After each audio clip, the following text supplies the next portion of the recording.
Welcome to the Big O Show on the Overreaction Sports Network, powered by Believe. Still the same damn kid from Oklahoma, same old dreams hanging off my shoulders, wishing and waiting on a shooting star for all to see. And now your host, straight out of Oklahoma, former Buffalo Bill, Jerry Ostrowski. I'm still the same damn kid from Oklahoma.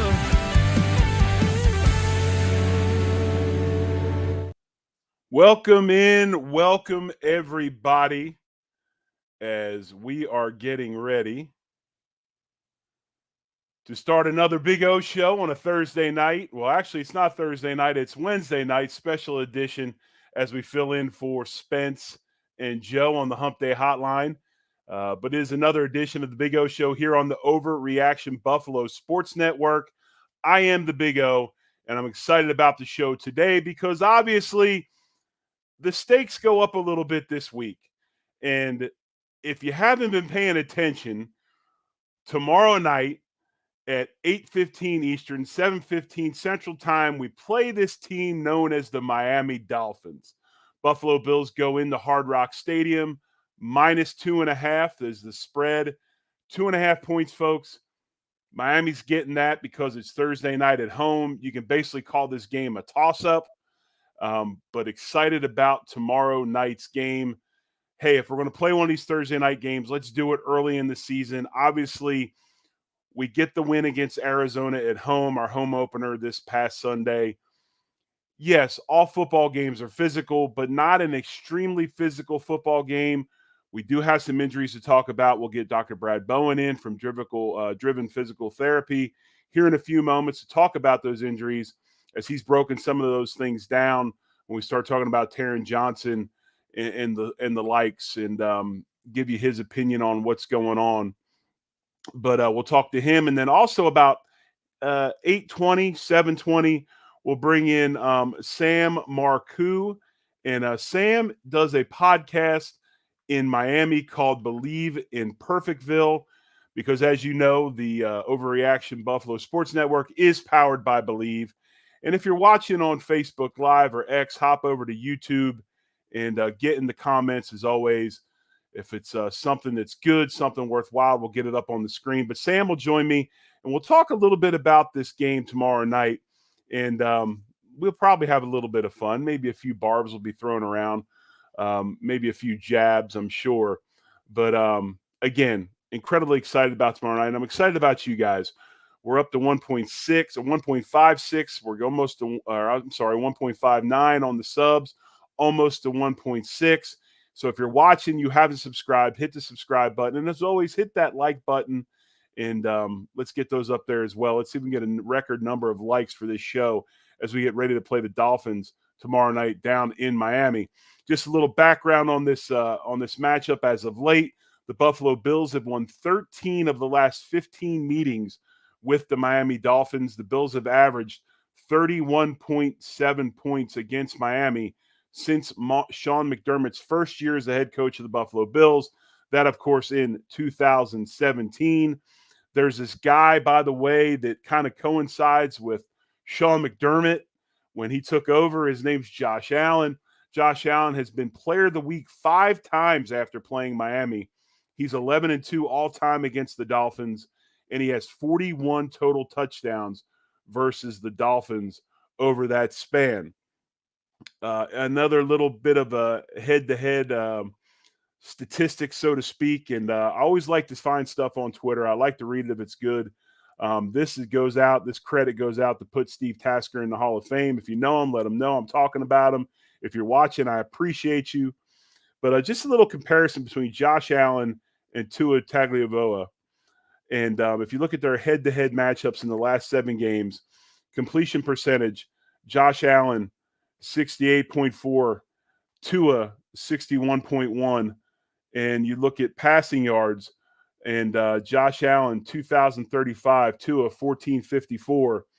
Passing TDs, Allen, 19, Tua, 6. Interceptions, Allen, 4, Tua, 7. Josh been sacked 13 times, Tua 20. Quarterback rating for Josh Allen over that span, 108.5. Tua 77.4 rushing yards. Josh Allen, amazing 301 rushing yards. Tua 59 rushing touchdowns. Josh 2, Tua 1. Total yards per game, Josh Allen 333.7, Tua 216.1.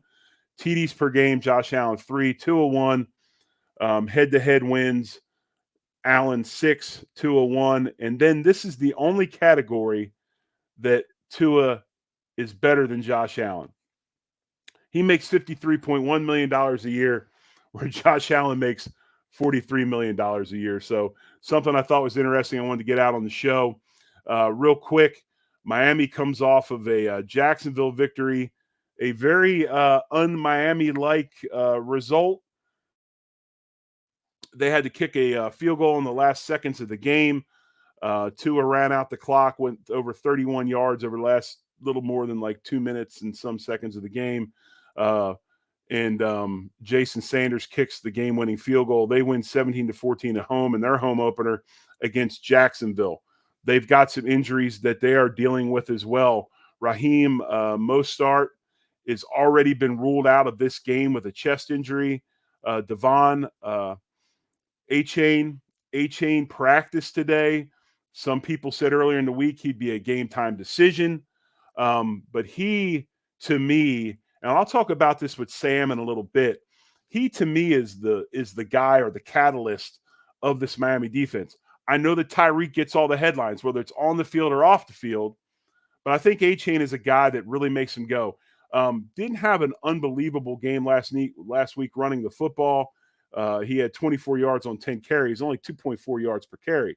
But he did have 7 catches for 76 yards.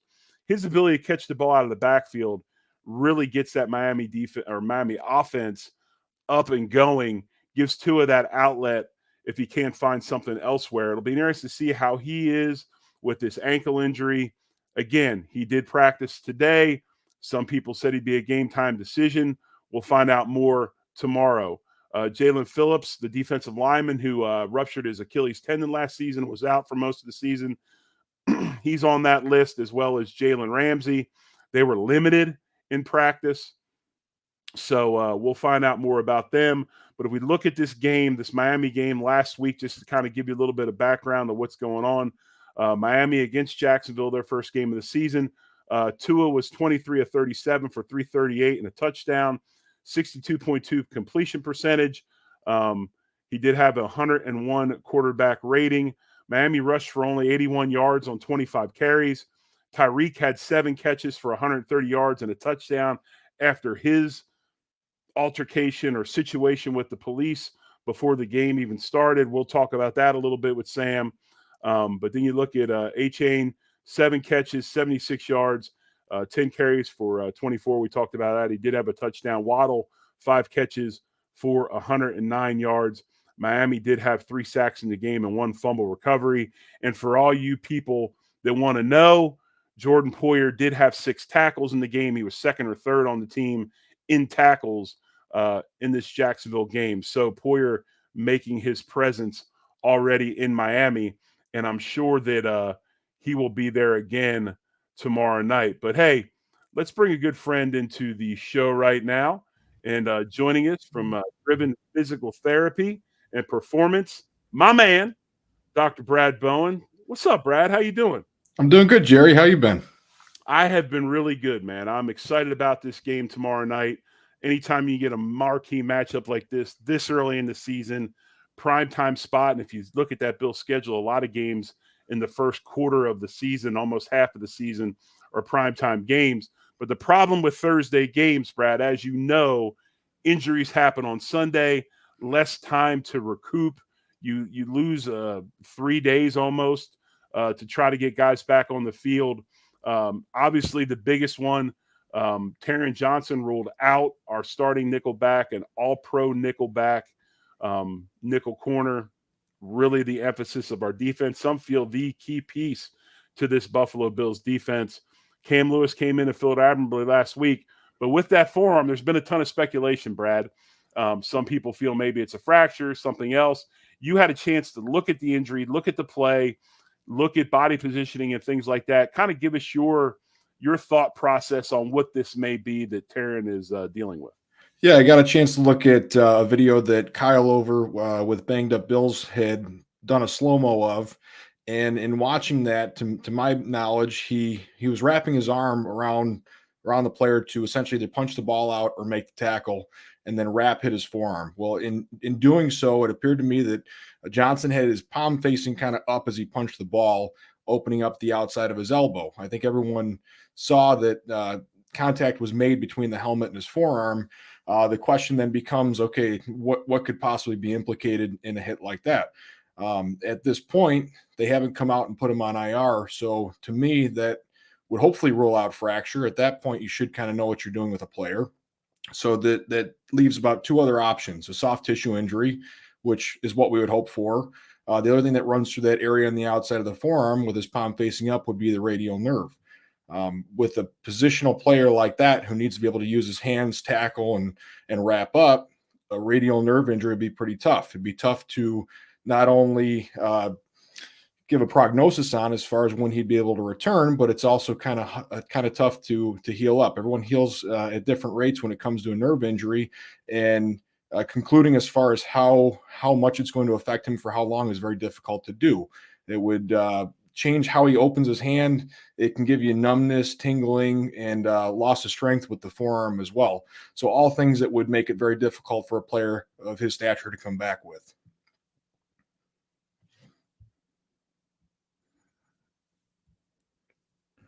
Oh, I can't hear you, Jerry.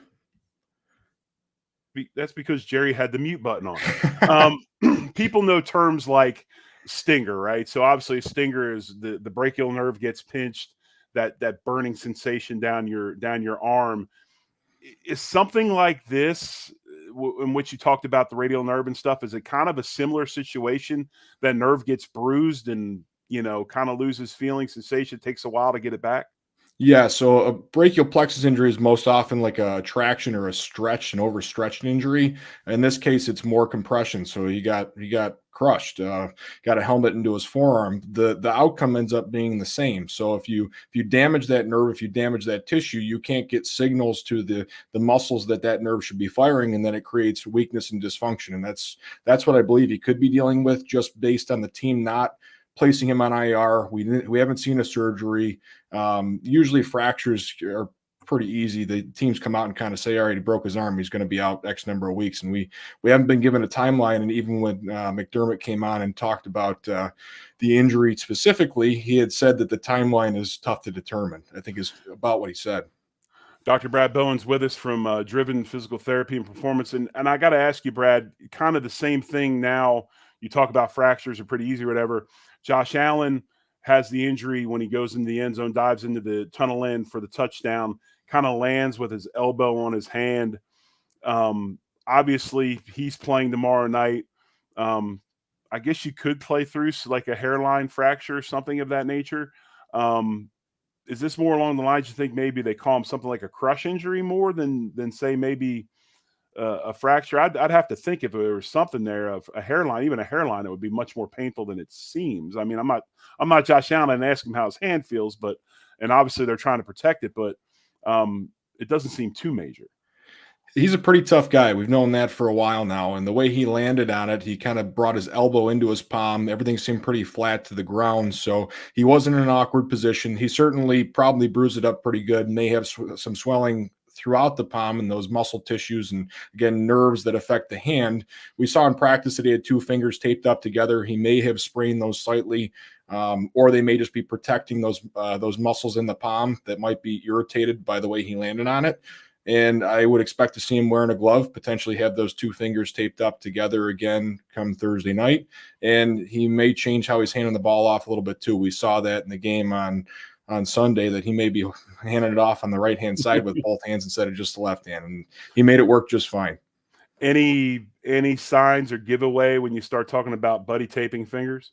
Could be a sprain. I think, honestly, he's a pretty tough guy. I think it's mostly a bruise in that palm, and I wouldn't be surprised if in a week from now that glove's off and he's back to normal.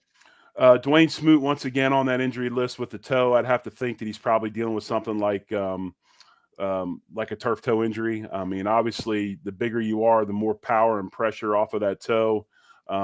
Something he's going to have to try to get over and eventually manage, or, thoughts on that? Initially, with him being a DN and again, pass rush type player, when we saw this happen with Curtis Samuel, they offloaded him. They gave him plenty of time to rest. I think we're seeing that right now. And he had about a 3 to 4 week timeline getting back to full go. I think we're going to see something very similar with Dwayne Smoot. And I think that because he's a DN, he's going to have one leg driving hard along the outside. I think you may see him favor a particular side when he comes back into practice and then back into games as well if he sees some game action here shortly. Real quick, Brad, I do kind of want to go there. I did have one question to ask you about Taron Johnson. Are we looking at a sit around and wait thing? This isn't something you can brace up or put the Gronk brace on or anything like that. I mean, basically it's rest and get this thing, back to firing. Is there anything they can do to try to get it to fire sooner? Stim, electron, anything like that? All kinds of modalities might help him be more comfortable, but in the end, healing takes time. So I think, honestly, keeping him in an offloaded position, which is what I'm guessing they're doing, working through very light exercises, keeping that nerve as happy as it can be, and not overstretching it, compressing it again, things of that nature are probably what they're doing. They haven't shown Taron Johnson much, so it's tough to speculate much more than what happened on the field and what we saw. The reason I don't think that it's UCL inside of the elbow or an ulnar nerve injury is just because of where he was grabbing on the sideline. He was kind of touching the top of that forearm and then based on that play. So hopefully he didn't get hit too hard by Rapp, but Rapp came in there pretty fast and he heals up here soon. Brad, I'd like to talk to you a lot longer, but I'm also kind of happy that I don't have to talk to you a lot longer, because that means that the injury list is pretty short. Anything else you want to touch on before we get out of here? No, I think you pretty much covered everybody. Ty Johnson's back. That knee's supposedly good, and I'm looking forward to the team playing tomorrow night. All right, Brad, let everybody know how they can get a hold of you if they have injuries or they have somebody in their family that they want to get, some rehab done with, or you also specialize in performance stuff. If there's some things golf-wise, you have a kid sports-wise, want to help them with some stuff, they can come see you. Let our listeners know or let them in on how they can get a hold of you. Yeah, you can find me at drivenptperformance.com. My socials are linked on that website. And then my phone number is 716-341-9694. All right, he's Dr. Brad Bowen, driven physical therapy and performance. You're gonna have to give me at least I didn't 4 have any weeks. I'll give you 4 weeks. Yeah, I didn't have any preseason games either, Brad. So sometimes I stumble over my words. But hey, I appreciate you as always. I look forward to having you on all season long, and Brad will be on with us every week to talk about that Buffalo Bills injury report. So Brad, thanks as always, and we'll catch you next week. Thank you, Jerry. Go Bills. All right, go Bills. And that was Brad Bowen. And I'm fired up to have him on every week, man. He is a crazy knowledgeable guy. The other thing is he's got a football background. He did play football, and he was an offensive lineman. So obviously, O-linemen are extremely smart, and excited to have him on the show. But we do have a matchup in Miami on tomorrow night. Again, 8:15 Eastern, 7:15 Central Time, Hard Rock Stadium. And Miami is a 2.5-point favorite. And Miami coming into this game, tough game against the Jacksonville Jaguars. They were able to pull it out at the end with a late second field goal. Buffalo, of course, took care of business after the first half. Really, really impressed with the Buffalo Bills this past week as far as adjustments and their ability to find ways to handle some of the stuff that they were having issues with. Bobby Babbage Jr. did a tremendous job coming out of the locker room and making a ton of adjustments. But right now, coming into the show, from Believe in Pleasantville, Perfectville, you have to excuse me. And real fast, let me fix my screen. All right. Joining us, Sam Marcoux. Sam, what's going on, man? It is pleasant in Perfectville right now after a week one come from behind victory, something you and your Bills can relate to, I think, getting out in front of the Arizona Cardinals finally at the end of that game. Things are going well right now. We're very optimistic here in Miami, Right. South Beach, South Florida, any Miami Dolphins fan across the country and across the world. So we're doing just fine, at least right now. Sam, you have to. It's funny. I've been fighting it all week because I take I believe it isn't the Dr Pepper commercial with the Boz, isn't that Pleasantville, Yeah. I believe, or something. And I got that in my head, and I take it to this. So anyway, Sam's part of the Believe Network. He covers the Miami Dolphins for them. Believe in Perfectville. You can check his stuff out on YouTube and stuff. We'll get to that later in the show. But what I want to ask you, Sam, is we're coming into this game tomorrow night. Obviously, Thursday night games. I'm a former player. I hate Thursday night games. I think they should be outlawed. They're great for fans. I mean, they're wonderful for fans. They're wonderful for television. We hate them as players. And, Yeah. Go ahead. I'm sorry. Well, no, I was going to say I completely agree with where you're coming from. I don't like them as a fan either. It messes up everything. I'm a traditionalist. I like Sunday football, Sunday night football, Monday night football. That's what I grew up Right. with. These Saturday games after college is done, I can live with. The Thursday night on Thanksgiving, sure, whatever. But this every Thursday night, I can't stand it. I forget to put my fantasy football lineups in. If my team's playing, I'm a nervous wreck. And then, of course, if they lose, then everyone in my family hates me for an extra 3 days that week. I mean, there's all kinds of issues. Now, which is interesting, and sorry to derail us, Greg Camarillo, former Miami Dolphins player, I was talking to him on Monday, and he said, if you're going to play a Thursday night game, you want to play it early. You want to do it early in the season, week 2, week 1, week 3, because you're still sort of fresh and you sort of get that extra bye week early as you're still getting into playing shape coming off of training camp and everything else, which I thought was pretty decent insight considering that training camp is almost, a box to check these days, it seems like, for players. So I guess if you have to play a Thursday night game, week 2 is as good as any. Right. I agree. And but the kind of the questioning I'm going to go into at this is you play Thursday night, and obviously the Bills have some injury issues as well. Taron Johnson already being ruled out of the game tomorrow night. Miami has some issues as well. Raheem Mostard is out, running back. And then you have the issue with Devon Achane, who, if you're playing Sunday, right, you get 3 more days to get him back to full speed. Now, I know he was limited. He practiced today. Some had said earlier in the week he'd be a game time decision. He did practice today. Me personally, I think, everybody talks about Tyreek. Everybody talks about Tua. I think this guy is the motor of this offense. I think this guy is an incredible catalyst for what you want to do offensively. Have you heard anything on him as far as his availability tomorrow? I know he practiced, and just the importance of what he brings to this offensive team in Miami. Yeah, first and foremost, I think your talent evaluation skills are top notch because he is the straw that stirs the drink. I mean, we all know where the offense is going primarily. It's going to be Tyreek Hill and it's going to be Jalen Waddle in that order. And if neither one of them are open, you're going to go check and see if Tyreek Hill is open again before you go to the third option. But the third option is Devon Achane in this instance. He's fast, he's shifty, he can break tackles. When you look at him, he doesn't look very big, but he is very strong. For a man his size, the challenge with him is going to be durability because he does get hit, he does take hits, and it's hard when you got guys that are twice your size hitting you at full speed, and if they make direct contact, that's a problem. But when you look at, he had 7 targets and 7 receptions against the Jacksonville Jaguars. He had 76 yards. He had a touchdown on the ground with a 1-yard run, but he really made a difference in the passing game. And that's where it becomes a super challenging job for any defense, Buffalo or anybody else, because he's a running back and he'll start in the backfield and then he'll motion out, or he'll do a speed motion, or he'll just do a nice swing pass. He's so versatile in terms of what he can do, both running the ball or just getting the ball in the receiving game.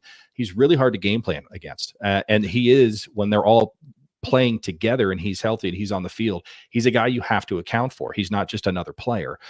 So yeah, if he plays, that changes the dynamic for the Buffalo Bills as well as the Miami Dolphins on offense. If he doesn't, well, then that's one less weapon that the Buffalo Bills have to worry about come tomorrow night. Exactly. 7 catches last week was extremely impressive. Only averaged 2.4 yards per carry, but when you get a back, especially in today's football, that can insert himself in the passing game like he does, tremendous help, tremendous weapon. And, as a Bills fan, hopefully he's limited, but I would expect him to be out there and I would expect him to be full speed come tomorrow night, because the players, like the fans, this game means a little bit more. Yeah, I expect him to play. Raheem Mostert is not going to play in this game, which is a blow. He's fast, and he was our leading running back last year. He had 20-some-odd touchdowns. But I think Devon Achon will play. Whether he's limited or not, that is to be determined. But let's also not sleep on the fact that the Miami Dolphins are pretty deep when it comes to the running back position. Jeff Wilson Jr., who might be the angriest runner in the league. He doesn't look like much, but running between the tackles, he's sort of helped us win this game against Jacksonville last week with 26 yards on like 5 carries late in the fourth quarter.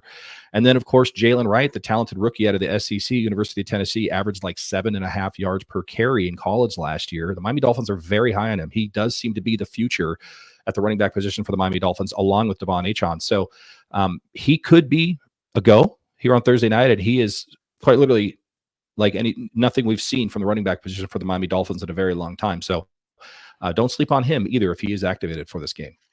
Will do. I appreciate that. And Sam Marcoux joins us from Believe in Perfectville. And I want to talk a little bit about Tua. Obviously, Tua gets the deal done this offseason, and we kind of know how these things go. They drag on. It becomes an issue. There's talk in the locker room. Fans are clamoring. Just how much has him signing that long-term deal settled things down in Miami, kind of moving him forward as, I guess you could say, the leader of not only this offense, but this team. Yeah. Jerry, have you ever seen that poster? I'm sure you have, where it shows like the evolution of man. And as they get, from Neanderthal to Cro-Magnon and everything along the way, if you look at Tua Tagovailoa over the last 3 years since Mike McDaniel has showed up in Miami, it's like every year is another step of evolution for Tua Tagovailoa. I was talking about this on my show. When he first came into the league, the big question mark that everybody talked about, the narrative was, well, he can't throw the deep ball. He can't throw the deep pass. Well, what happened? He became one of the best deep ball throwers in the game. Well, then it was, well, he can't stay healthy. And that's a concern, of course. But what did he do? He went out, he put on some weight so that he could take the hits and absorb that energy a little bit more. He studies jujitsu to this day so that he can better, roll when he's on impact, so he doesn't have his head just hitting off the turf. And he went and played 17 games last year and became the league's leading passer. And now the narrative is, well, he's a one-read quarterback. He throws it to a spot, and then Tyreek and Jalen go get the ball. Okay, well, look at what he did week 1. He had a deep ball to Tyreek Hill for 80 yards. That was the third read on that play. He had a 62-yard bomb to Jalen Waddle. That was the second read on that play. He had a 35-yard pass to the aforementioned Devon Achon after everything was closed up in the middle. Jacksonville did a great job closing up the middle of the field in this game. He went through his progressions, dumped it off, took the safe one. Devon Achon went out and made a play and had 35 yards on the scamper. He's taking the ball down and running with it. There was a couple of one play in particular, where the rusher for the Jacksonville Jaguars clears the box. He goes out to the right to cover the tight end or the running back, or whoever it was that was coming out into the flat. Tua immediately takes the ball down and runs for a first down. So this one read progression that people are talking about, while that may have been true, and to some level it is, he seems to just keep evolving and getting better. And while he's doing that, his confidence is through the roof. He's got the keys to the castle. He's one of the highest paid quarterbacks in the league. The Miami Dolphins said, "You're our guy, and you're going to take us to the promised land." At halftime of that Jacksonville Jaguars game, the Miami Dolphins are down by 2 scores. Mike McDaniel didn't even give a speech to the players because Tua Tagovailoa walked in and started calling people out by name. And I'm talking Tyreek Hill. I'm talking Taron Armstead. He's talking about himself. He said, "We need to play to the standard that we have set for ourselves." That same guy isn't doing that speech 2 years ago, maybe last year, but he wasn't doing that speech 2 years ago. He has grown into a leader. He has found his voice. He knows that the team and the fans and the community love him, and he loves us right back. And we're starting to see that pay dividends as a leader, as well as how he continues to improve as a quarterback on the field. It's quite remarkable to see his entire journey so far in this league. Well, Sam, it's, there's always a narrative, right? Somebody's always going to have a narrative. I mean, sure.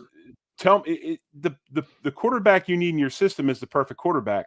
And if Tua is a spot thrower, that's what McDaniel needs. I mean, it's just like with Josh Allen. It's the same thing with him. The narrative is he turns the ball over too much. It's not his turnover to touchdown ratio is insane. It's not the fact that he has more touchdowns than anybody in the last so many years, or, there's all these different things, but they want to hang, they just want to keep hitting that same point. It's like, tell me anybody in the league that predicted Brock Purdy was going to be doing what he's doing in San Francisco, right? He's probably not the perfect quarterback for maybe 30 other teams, but for that one team, he's perfect. And you bring up a good point. That's kind of, go ahead real quick if you want to rebut on that. No, I was going to say I disagree that Josh Allen turns the ball over too much. I quite frankly think he doesn't turn the ball over enough, but that's just me personally. Yeah, good point. Well, let's see. We a very good point. But anyway, the point I was going to make, and you're talking about Tua and that leadership, and you're talking about McDaniels and what's going on, and I'm going to touch on it. You can be brief, you can be as complex as you want, you can get into as much as you want. Obviously, the Tyreek Hill situation last week, Calais Campbell, and what happened. It almost seemed like this football team is even closer now than they were. I mean, McDaniel's speech was pretty wild, his press conference and how he talked about the situation. You have the rest of the team, Calais stepping up for a teammate and all those things. Right, wrong, or indifferent, this Miami team seems awful close and pretty tight right now. 100%. And look, I can't begin to even imagine what Tyreek Hill went through in that situation. We all saw the footage. It's very alarming to see that. I'm obviously not a black man in America, so I don't know what he has had to deal with when it comes to these types of situations. What I will say, and this is a great point brought up by Greg Camarillo, my co-host on Perfectville, he shared a story when he was playing, and he had a flat tire on the side of the road, nowhere near what Tyreek on Sunday before the game. Right. But Ronaldo Hill, who ended up becoming a coach for the Miami Dolphins, but was a safety at the time, saw Greg. It was Greg's rookie year for the Miami, first year for Miami, second year in the league. Didn't know Greg, but knew he was on the team, put it in reverse on the freeway, which I don't recommend, and parked and helped Greg fix the tire and then get to practice. This was actually during offseason. I think he was doing OTAs. And Greg talked about the fact that I didn't even have his phone number at that point. But guess who was my favorite teammate that entire season? Right. Ronaldo Hill. Think about Calais Campbell. He grew up in Miami, went to the University of Miami. He's never played for the Miami Dolphins, is named a team captain for this team, and he stops and helps out and is there for him. Tyreek was scared. You could see it in the video. He was absolutely scared of what was going on. He was concerned as to what was happening, and himself, and as well as shout out to Jono, he was there as well. But Calais was cuffed. He was there for his teammate, and I think, to your point, he gets teammate of the year, regardless of what happens the rest of the year, regardless of his play. That's a guy that you want to go play football with. That's a guy you're going to buy drinks for at the bar late at night. That's a guy that you're going to check on if he's having a bad day, because he showed himself to the team. He showed himself to Tyreek, and that's a teammate. I mean, that is not going to go forgotten by Tyreek or anybody else who saw that and says, that's our guy. That's why he's a captain. So shout out to Calais Campbell, the Miami Dolphins, in one game. And oh, by the way, what did he do? He got a sack the first play of the game against Jackson. Right. He went out and said, okay, now it's time to play ball. We'll deal with this later. Let's change our focus mentality and let's go out and play. So I was super impressed with seeing what Calais Campbell did, not only but before and after as well.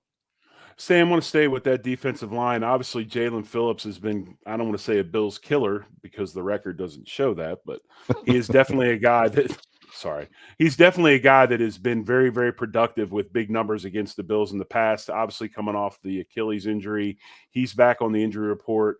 This defense of the Dolphins, not a ton of names. I mean, obviously, Jalen Ramsey, you do have Phillips and some others, but did a very good job this weekend. When you look at that D line, you look at Phillips and that pass rush. How is it coming along with the addition of Emmanuel Ogbah, a guy that I saw play a lot of college football here in Oklahoma? How's that pass rush coming along for the Dolphins? Because they're definitely going to need it tomorrow night. Well, to your point, we may have not have won the war, but we won some battles. So we'll kind of reverse that old nugget there. No, Jalen Phillips is, first of all, just looking at him, he passes the eyeball test, right? I mean, He's a guy that you go, okay, that guy could play football in America, and he does, and he plays it very well. He tore his Achilles late last year, about 280 days ago. Now, this was an injury that in the past would end a career. Not only was he back playing week one, he played very, very well. Yes, he had the one sack, but he had a lot of pressures. He did well against the run. He's kind of on a snap count. If Bill's thinking he's not going to play Thursday night, I've got news for you. He's going to play, and he's going to be a problem. Yeah, and rightfully so. I mean, I look at him. I look at Calais Campbell in this game. Emmanuel Ogbah, who was great for the Miami Dolphins, but then we got Vic Fangio last year, and he just in that scheme, He gets brought back because Bradley Chubb isn't available yet. Oh, by the way, we get Bradley Chubb back in a couple of weeks as well. He played very well. He had a sack. Now, that sack that he had in Jacksonville was basically because of Jalen Phillips. Right. He was able to roll pressure to Trevor Lawrence. He moves, just swallows him up. But he's a great player. We love the fact that he was available. I can't believe that he was available that late into training camp for us to go, hey, come on back. I'm liking where this pass rush is at. We haven't seen a lot of blitzing yet. We saw a little bit from the cornerbacks in week one. It wasn't very effective, in my opinion, but they are getting pressure and they are holding the line, at least so far. It's a small sample size with their front seven. And if you can do that, that allows you to have a lot of flexibility on the back end of that defense, which you're going to need when you're playing a Josh Allen. I mean, you can't deploy one defense and say this is going to work over and over. Good, he's too strong, he's too fast. You're going to need to have weapons and options. And if they can get pressure up front, more weapons and more options to hopefully counter Josh Allen. Sam, how do you what do you see the Dolphins need to do tomorrow night to pull out the victory on Thursday night? Obviously, short week of prep, but the Bills are coming into town. What do you see the Dolphins as far as their game plan? What do they need to do? Maybe a couple things if they can get them done, and it gives them a chance to get that W. Yeah, I mean, it's a great question. And the Bills are the Rubik's Cube for us these days. We can't quite figure it out. I'll be very honest. I'm so happy Stephon Diggs is not there anymore. I mean, he's just got so much talent. It's so hard to cover him. You have to cover him at all times. The Miami Dolphins are pretty healthy on defense right now, which is big. I think the Miami Dolphins have an attitude right now of we've been considered soft. I mean, Jordan Poyer, Buffalo's own Jordan Poyer, came and joined us and said, we know the Dolphins are soft. That's a mentality that needs to change.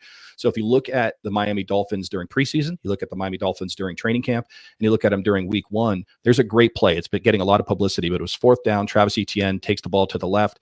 There's about 8 Miami Dolphins defenders there. He turns around. Travis Etienne's a pretty fast guy. They turn with him, and there's 8 or 9 guys swarming to the ball. They stop him behind the line of scrimmage. Turnover on downs, we go down and kick the game-winning field goal. That type of mentality, that herd mentality, pardon the pun here with Buffalo, is what they're going to need to do against Josh Allen, in my opinion. You can't tackle him one-on-one. You're just not going to be consistently doing that.